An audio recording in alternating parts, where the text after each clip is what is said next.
My fiance cheated with her boss for 3 years, right from the start. My friends backed her up, so I stayed quiet. Until I didn't. I'm Ethan, a 29-year-old coder from Portland, crazy about soccer, until Claire shattered my world. In April 2025, I exposed her lies at a fancy gala, watching her life implode. This is my raw story of betrayal, revenge, and starting over with someone who gets me. Can you forgive a cheater who fakes everything? Stick around to find out what I did, and share your own story in the comments below. Some betrayals don't just break your heart, they rip your entire world apart, leaving you to piece together a life you didn't even know was a lie. I'm Ethan Parker, a 29-year-old software developer from Portland, Oregon. And up until March 2024, I thought I had everything figured out. I had a decent job at a tech firm. Nothing that'd make you a millionaire, but it paid the bills and kept my soccer obsession alive. I had season tickets to the Portland Timbers. My team since I was a kid, running around with a beat-up ball in the backyard, and a fiancée, Claire Bennett, who I thought was the love of my life. Life felt good, like I'd finally found my groove, my happy place, my team, both on the field and off. Soccer's been my thing since I was old enough to lace up a pair of cleats. Growing up in a working-class neighborhood just outside Portland, I didn't have much. Hand-me-down sneakers, a soccer ball that always needed air, and a single mom who worked double shifts at a diner to keep us afloat. But soccer was my escape, my joy. I'd spend hours at the park with my buddies, pretending I was Diego Valeri, weaving through defenders and scoring the winning goal at Providence Park. That dream didn't come true. I'm better at writing code than scoring goals, but my love for the game never faded. By 2021, I turned my little apartment in the Pearl District into a full-on soccer shrine. Picture this: scarves draped over every wall, Portland Timbers, Liverpool, even a vintage one from the 2006 World Cup I scored at a flea market. Framed jerseys hung like trophies, including a signed one from Timbers legend Fernando Adi that I saved up for months to buy. I had collectible player figures lining my shelves, the kind that cost way more than any grown man should admit to spending. And the centerpiece of it all? A stadium seat from Providence Park I turned into a coffee table, complete with scuff marks from decades of fans cheering their hearts out. Yeah, I know, some folks might call me a total nerd, or worse, a man-child. I've heard it all before. But that apartment was my sanctuary, a place where I could just be me. No apologies needed. I've always been the kind of guy who wears his heart on his sleeve, especially when it comes to soccer. I'd get way too loud during matches, yelling at the refs through the TV like they could hear me. And I'd spend hours debating transfer rumors with my buddies over beers at the local pub.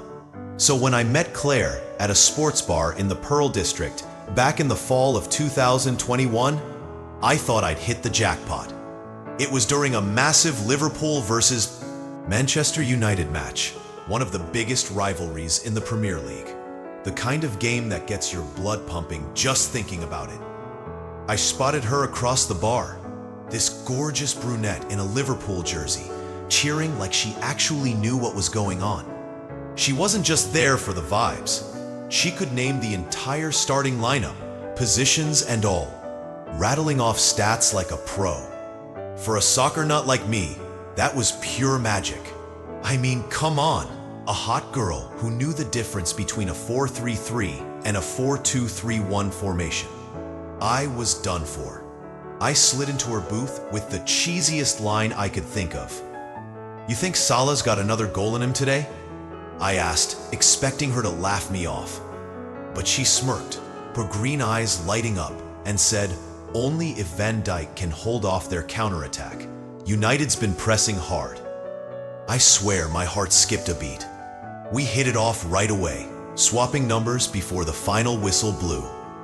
That night turned into our first date, then a second, and before I knew it, We were inseparable. Every match day, Claire was right there with me, cheering for Liverpool, cursing at the refs, and wearing that same jersey that made her look like a dream.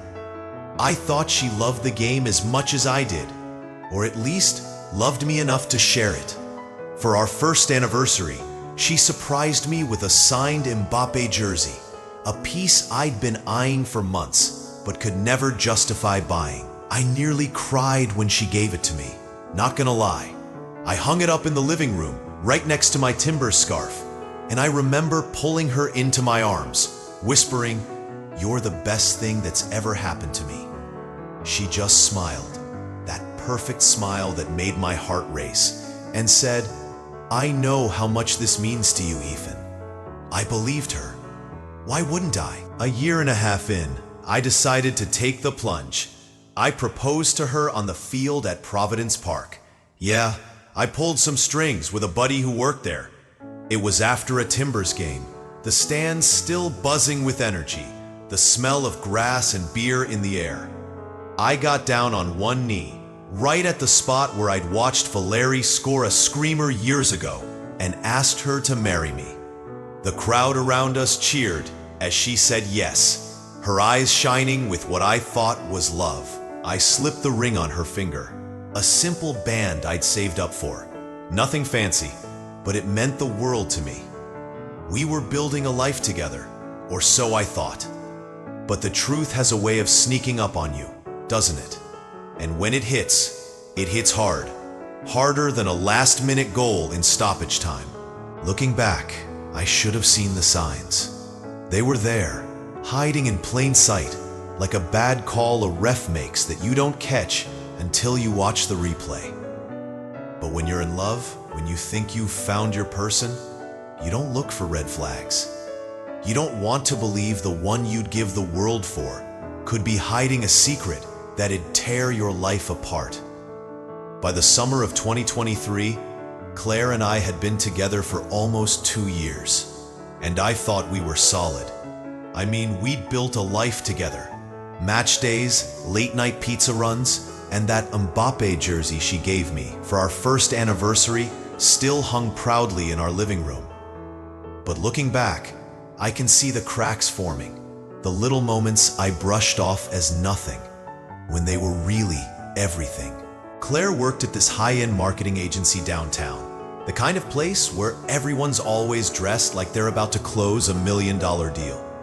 She was good at her job, climbing the corporate ladder faster than I could keep up with, pulling in a salary that made my coding gig look like pocket change. I was proud of her. How could I not be? She'd come home talking about her latest campaign, her eyes lighting up as she described the pitches she nailed, the clients she charmed. But there was always one name that kept coming up in those stories: Nathan Brooks, her boss. Nathan was the kind of guy you'd see in a movie about Wall Street. Silver hair, tailored suits, a Bentley parked out front that screamed old money. He had a penthouse in the city, a yacht he'd take clients out on, and this effortless charm that made everyone around him feel like they were in the presence of someone important. Claire would get all giggly and professional around him, always talking about networking and building her brand. I'd tease her about it sometimes, saying stuff like, "You sure you're not trying to impress him a little too much?" She'd laugh it off, brushing a strand of her dark hair behind her ear, and say, "It's just work stuff, babe. You know how it is." And I'd nod, because I trusted her. I mean, she was my fiancée, my partner, my teammate. Why would I doubt her? But those little moments started piling up, like a stack of cards waiting to topple. Claire would come home late from client dinners, her phone buzzing with texts she'd quickly silence. She'd mention Nathan more and more, how he'd taken her team out on his yacht, how he'd invited her to some exclusive networking event in Seattle, how he'd praised her latest campaign as game-changing. I'd smile and say, "Sounds like he's your biggest fan." But inside, this tiny knot of unease started to form. I'd push it down, telling myself I was being paranoid. After all, Claire loved me, She'd said yes when I proposed at Providence Park, with the Timbers crowd cheering us on. She'd sat through countless matches with me, wearing that Liverpool jersey I loved, cheering like she meant it. But then, in March 2024, everything started to unravel. Claire got invited on this big work trip to Dubai. All expenses paid, business class flights, a 5-star hotel with a view of the Burj Khalifa. She was over the moon about it, packing her suitcase with designer outfits I'd never seen her wear before. "It's a huge opportunity, Ethan," she said, her voice practically vibrating with excitement. "Nathan says it's a game changer for my career." There was that name again, Nathan. I tried to be supportive, even if that knot in my stomach tightened a little more. "That's awesome, babe," I said, forcing a smile. "Just don't forget to call. I'll be watching the Champions League matches without you." She laughed, promising to keep me updated, and I believed her. But as soon as she left, things started to feel off. Her Instagram was flooded with posts. Claire by the pool in a sleek black bikini, sipping cocktails with her marketing team. Riding a camel in the desert with the Dubai skyline in the background. She looked happy, radiant even. But her messages to me got shorter every day. The first few days, I'd get a quick, "Wish you were here, babe," or "Miss you," with a heart emoji. But by the end of the week, it was just "cool" or "nice," in response to my excited texts about the insane goals she was missing. Some messages I sent, like the one about a last-minute penalty that had me jumping off the couch, were left unread. I tried not to overthink it. She's busy, I told myself. It's a work trip. She's probably swamped with meetings. But deep down, I knew something wasn't right. When Claire got back, the distance between us felt wider than the ocean she'd just crossed. She was different, colder somehow. The Liverpool jersey she used to wear to bed, the one I loved seeing her in, disappeared from rotation. I'd suggest watching a Timbers match together, something we'd always done, and she'd brush me off with excuses, like, "I've got to catch up on work emails," or "I'm too tired, Ethan." I tried to ignore the sinking feeling in my gut, but it kept growing, especially when I suggested having friends over for the upcoming derby match. She looked at me like I'd suggested hosting a circus in our living room. "I can't deal with another soccer night," she snapped, her voice sharp enough to cut. I laughed it off, thinking she was joking, but the look in her eyes told me she wasn't. That sinking feeling turned into a full-on alarm bell a few nights later. We were at this overpriced sushi place in Portland. One of her picks, not mine. I was excited because they had TVs and there was a big World Cup qualifier on. I figured we could share a plate of sashimi and cheer together, just like old times. But as the hostess led us to a table near the screens, Claire stopped her. "Can we sit somewhere else?" she asked, pointing to a quiet corner far from the TVs. "I can't handle another night of soccer." I nearly choked on my own spit. "Another night?" I said, my voice louder than I meant it to be. "But you love soccer. You've always loved soccer." The look she gave me, I'll never forget it. It was like watching someone peel off a mask they'd been wearing for years, revealing a stranger underneath. "Ethan," she said, her voice cold and flat, "I've literally never cared about soccer. Not once in my entire life." I froze, my chopsticks halfway to my mouth, my brain scrambling to process what she'd just said. The waiter backed away, probably sensing the storm brewing, and he wasn't wrong. "What do you mean you've never cared?" I stammered, my heart pounding. "The Liverpool jersey when we met, the player stats, all our match days together." She sighed like I was a kid she had to explain something simple to. "I've been pretending for 3 years," she said, sipping her sake like it was no big deal. "Sophie coached me. Player names, basic rules, just enough to fool you." My world tilted on its axis. "But why?" I choked out, my voice breaking. "I thought you'd grow out of it," she said, her tone dripping with disdain. Most guys have phases, cars, guitars. I figured the soccer thing would fade and you'd focus on real priorities, like a better job, a house that doesn't look like a teenager's bedroom. I felt like I'd been punched in the gut, the air knocked out of me. And then came the real blow. And yeah, there's someone else, she admitted, her eyes lighting up with a twisted kind of relief. Nathan gets me. Ambition, drive, a penthouse, a yacht. I stared at her, the woman I thought I'd marry, realizing I'd never really known her at all. He's married, I whispered, my voice barely audible over the sound of the TV crowd, cheering a goal I couldn't even hear. They're basically separated, she shrugged, like it was nothing. My heart shattered as the truth sank in. Claire hadn't just betrayed me with another man. She'd betrayed everything I thought we were, everything I thought we built together.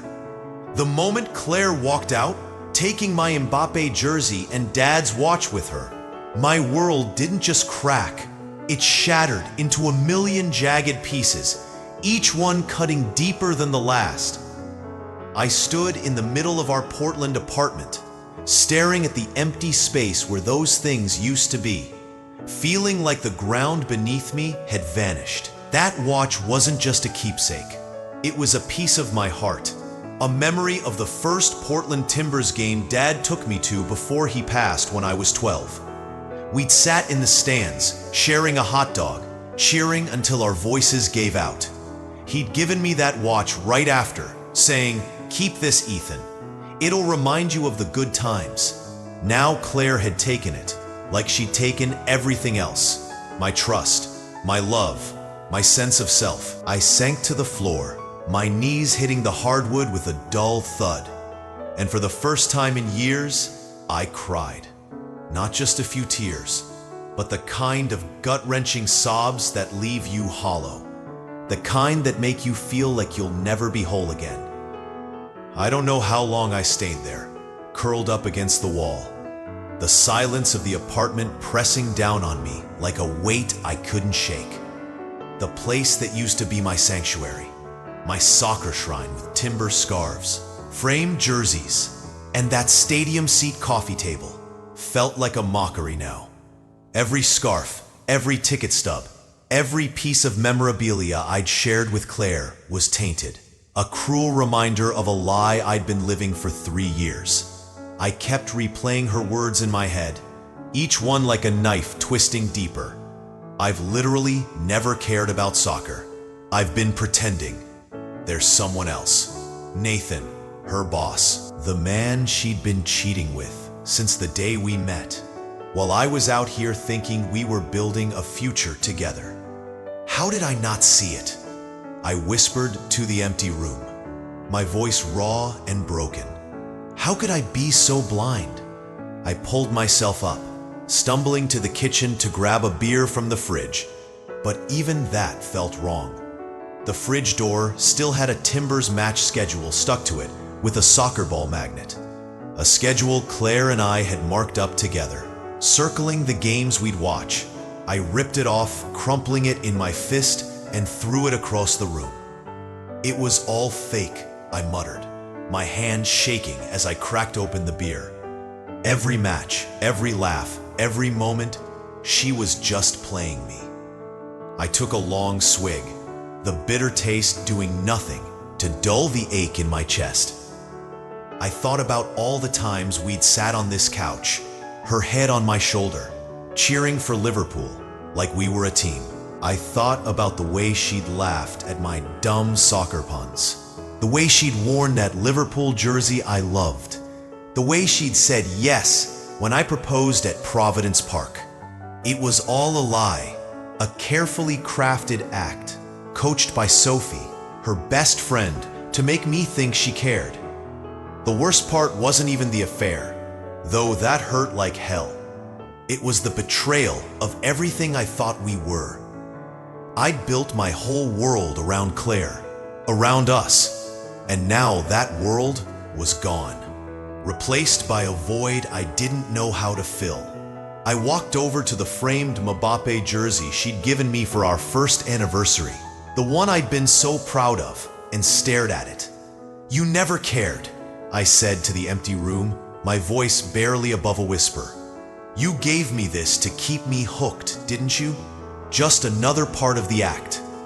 I wanted to tear it down, to rip it to shreds, but I couldn't. It felt like the last piece of her I had left, even if it was a lie. And then came the messages from my friends, the people I thought would have my back, the ones I'd known since college, the ones who'd been at our engagement party, cheering us on. I texted a few of them after Claire left, hoping for some kind of support, some kind of lifeline. But instead, I got hit with a barrage of cold, dismissive replies that felt like a slap in the face. "Claire deserves better, man. Someone with ambition," one read, from a guy I'd known since freshman year. "Just let her go. She's out of your league now," another said, like I was some loser who'd never been good enough for her.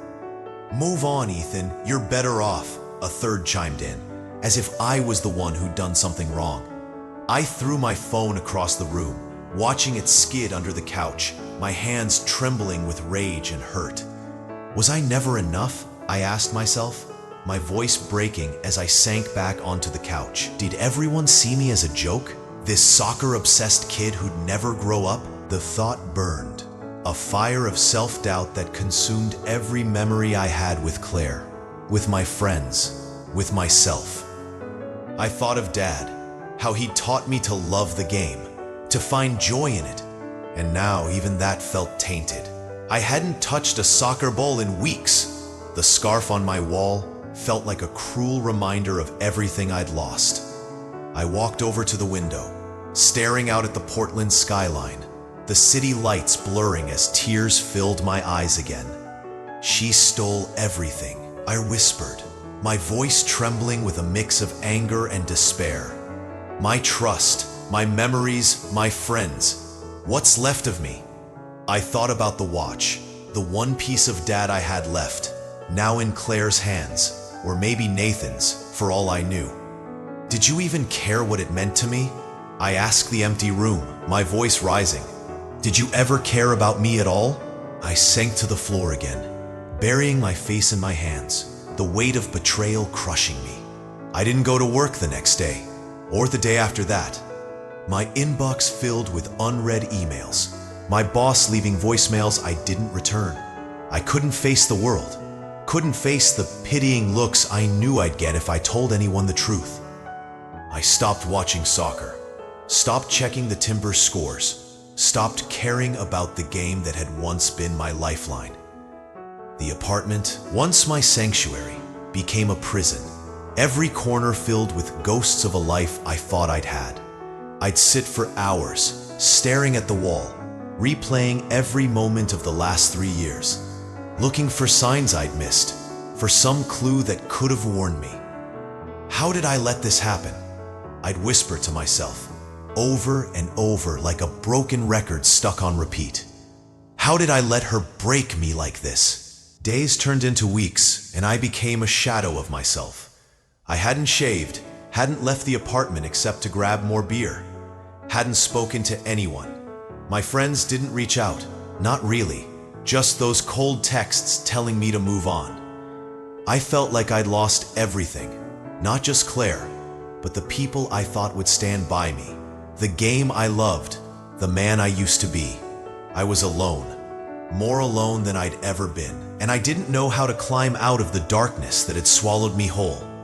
But somewhere, deep down, a flicker of something, anger maybe, or defiance, started to spark. I didn't know it then, but that flicker would grow into a fire, one that would drive me to take back my life in a way I never thought I could. Rock bottom isn't just a place.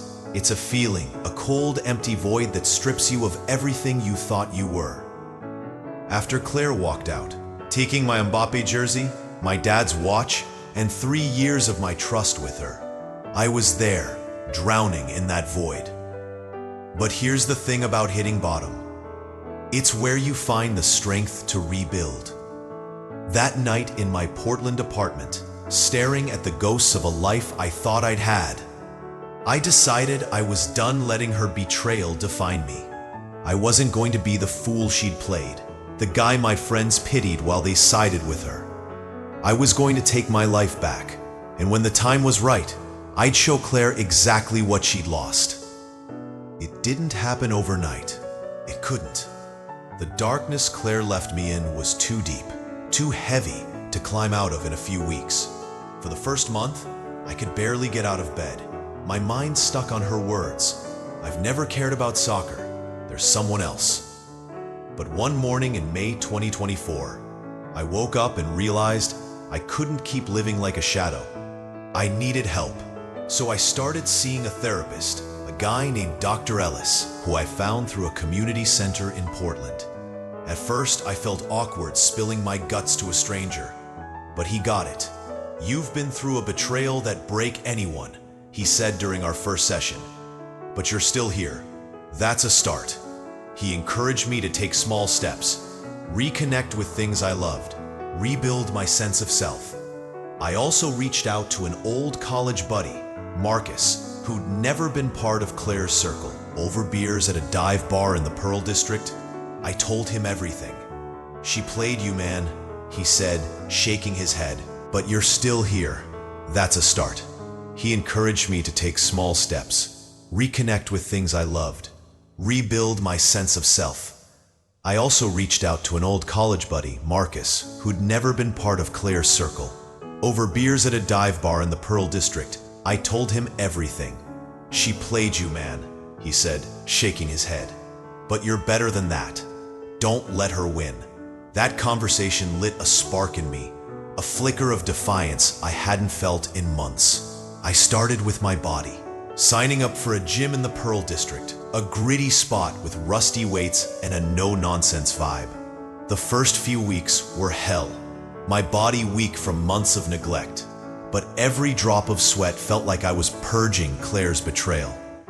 I focused on how it felt to grow stronger, not the endless reps, picturing her smug face every time I pushed through the burn. Over 5 months, I dropped 25 pounds, my reflection in the mirror finally looking like the guy I used to be, but sharper, more determined.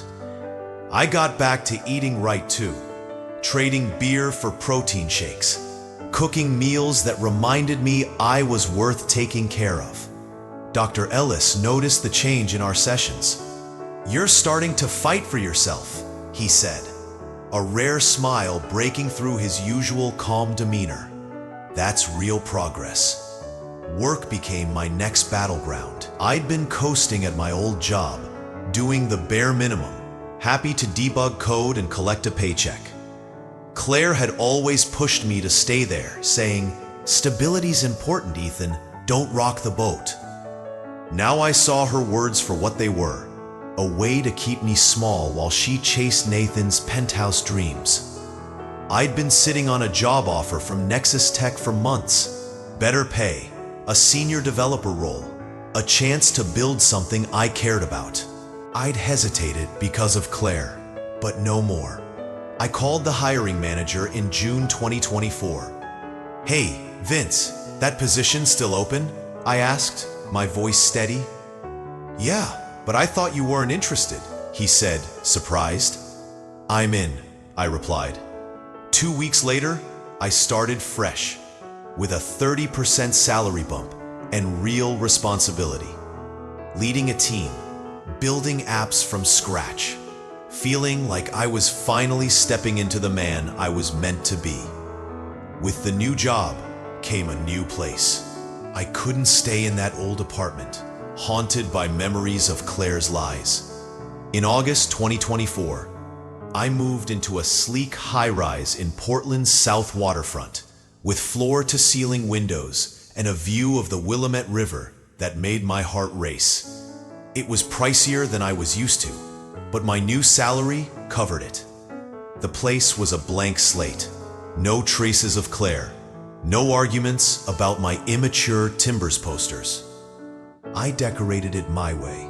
Vintage jerseys framed on the walls, a massive TV for match days, and a new coffee table that didn't carry the weight of betrayal. I'd started watching soccer again, rediscovering the joy it brought me. The first Timbers game I watched in that apartment, the city lights sparkling outside, felt like a rebirth, a return to the Ethan I'd lost. My signing bonus from Nexus Tech was a game changer. After saving most of it, I splurged on a matte black Audi RS7, something I'd always dreamed of, but never thought I'd own. The first time I drove it through Portland, the engine purring, I felt alive, like I'd taken back a piece of myself Claire had stolen. I knew she'd hear about it. I wanted her to. I wanted her to feel the regret I knew she'd buried under her new life with Nathan. That's when my plan for revenge took shape. Not out of spite, but out of a need for justice. I needed intel, and Sophie Harper, Claire's best friend, was the key. I'd run into her at a coffee shop in the Pearl District in September 2024. She did a double take, her eyes lingering on my new watch, a sleek piece I'd bought to celebrate my fresh start. "Ethan, you look different," she said, her voice a mix of surprise and calculation. "Heard you're doing big things at Nexus Tech." I smiled, playing it cool.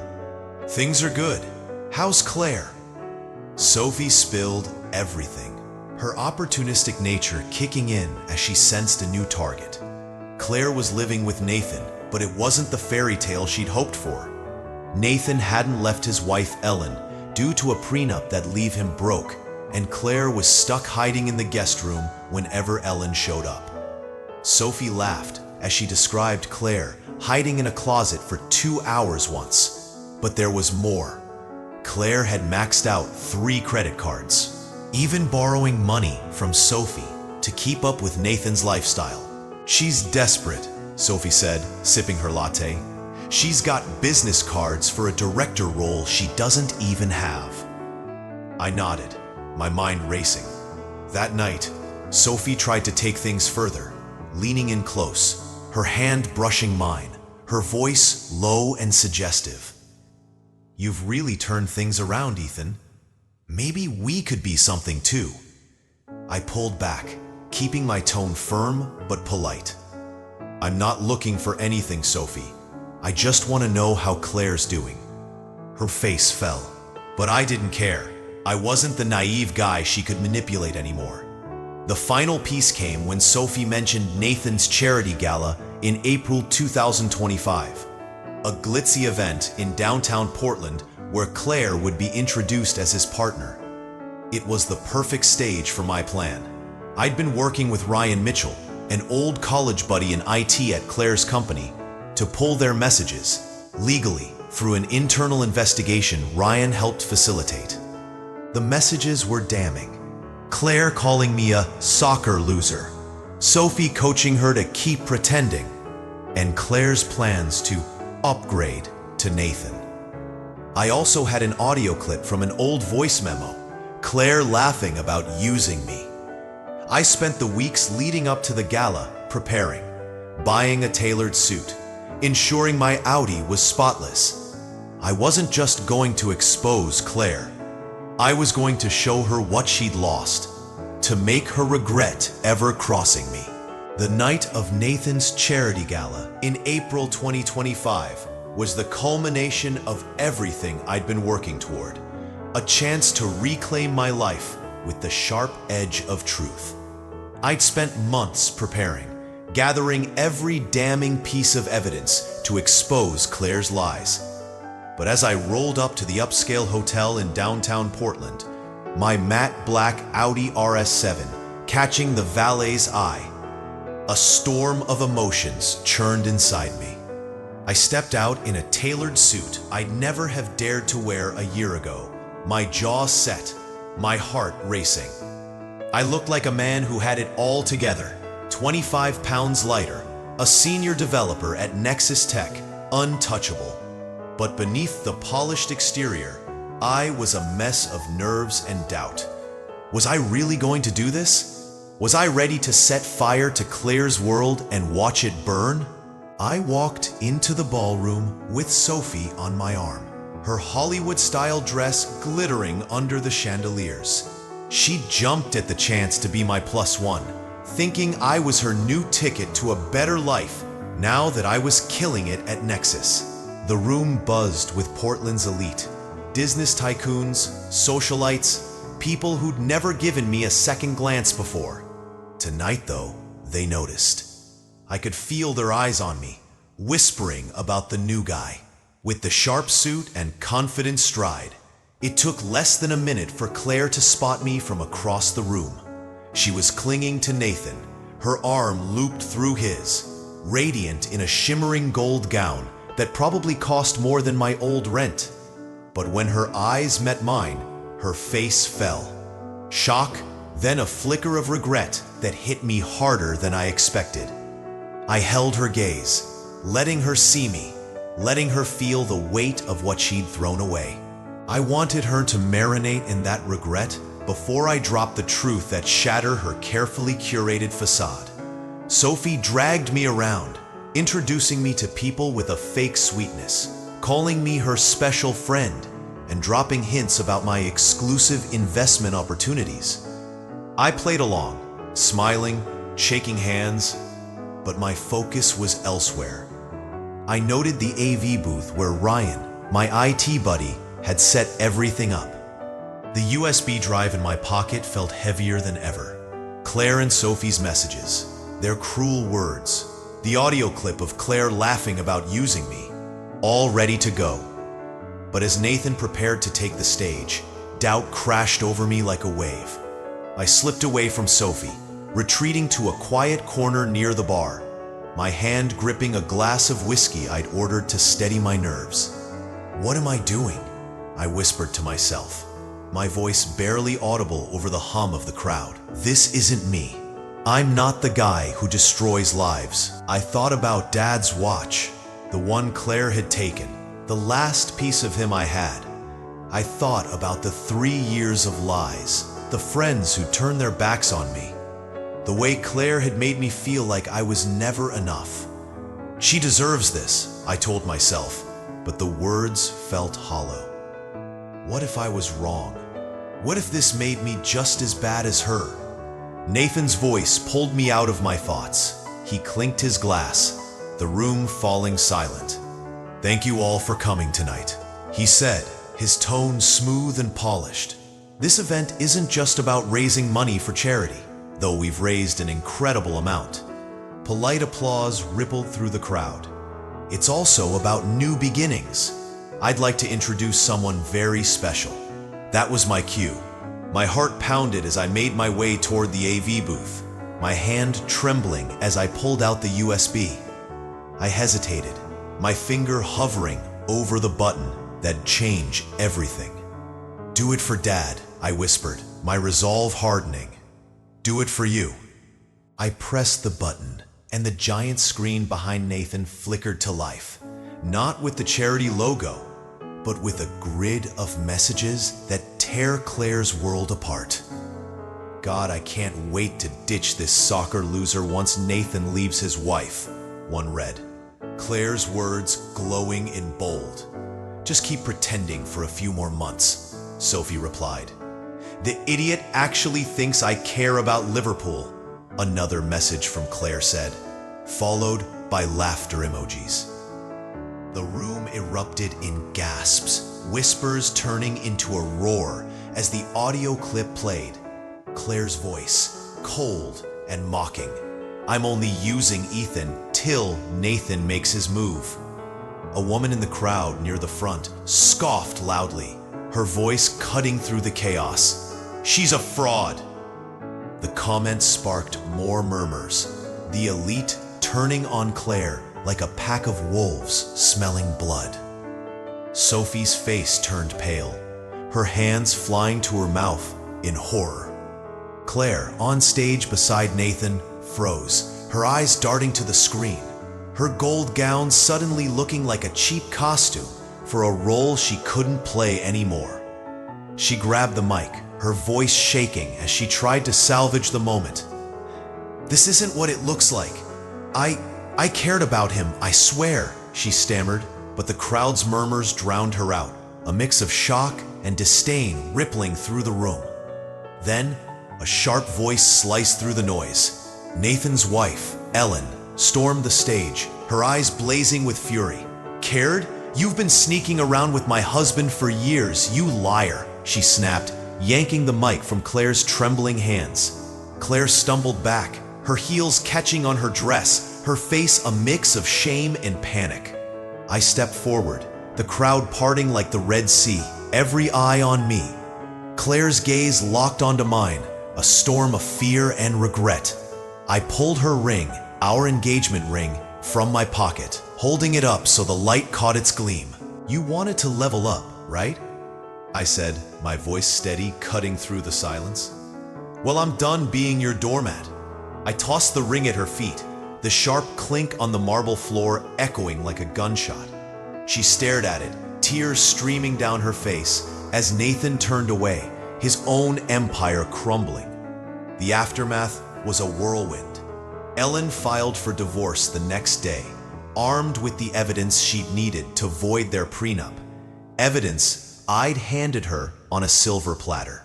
Claire was fired from the agency, her reputation in the industry trashed beyond repair. She tried to reach out to me a week later, leaving voicemails I didn't return, even showing up at my South Waterfront apartment one rainy evening, begging to talk. "I'm sorry, I was wrong," she sobbed, her makeup streaked with tears. I looked at her, feeling nothing but pity. "You made your choice, Claire," I said, my voice cold. "Live with it."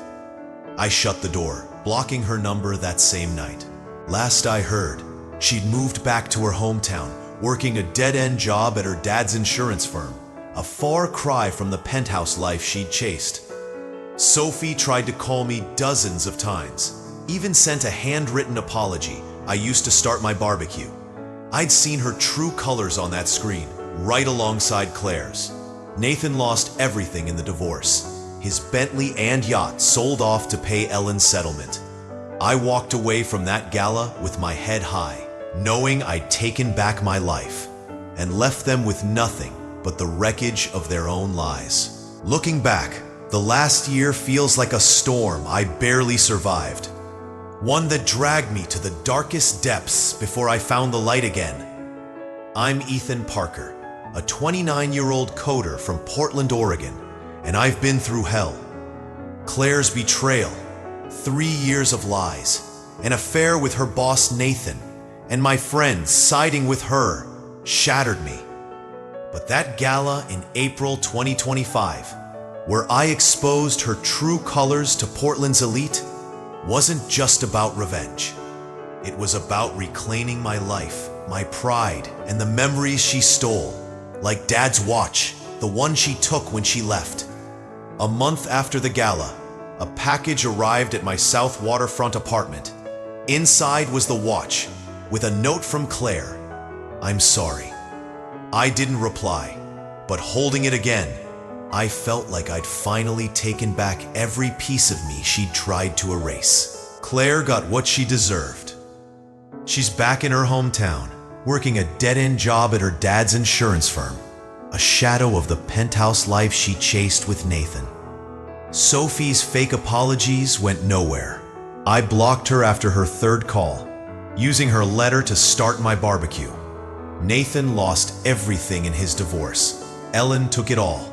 His Bentley and yacht sold off to cover her settlement. I felt no pity. They'd made their choices, and I'd made mine. Now, I'm thriving. I kept the job at Nexus Tech, leading projects as a senior developer, and my apartment's my sanctuary again. Timbers jerseys on the walls, a massive TV for match days. I even found love again, though it wasn't easy. Ava Collins, a youth soccer coach I met at a charity game, is the real deal. She loves the game, knows the Timbers lineup inside out, and gets fired up over bad ref calls like I do. At first, I was terrified to open my heart again, haunted by Claire's lies.